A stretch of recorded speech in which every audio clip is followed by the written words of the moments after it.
balik-balik, balik-balik. Oo nga, hindi naman tapos-tapos sa pagkain.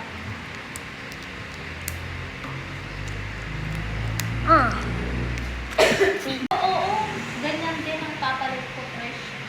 Hindi yan! Ayoko yan! Naano yan sa lalamunan? Yung fresh na lang. Sige na. Yeah.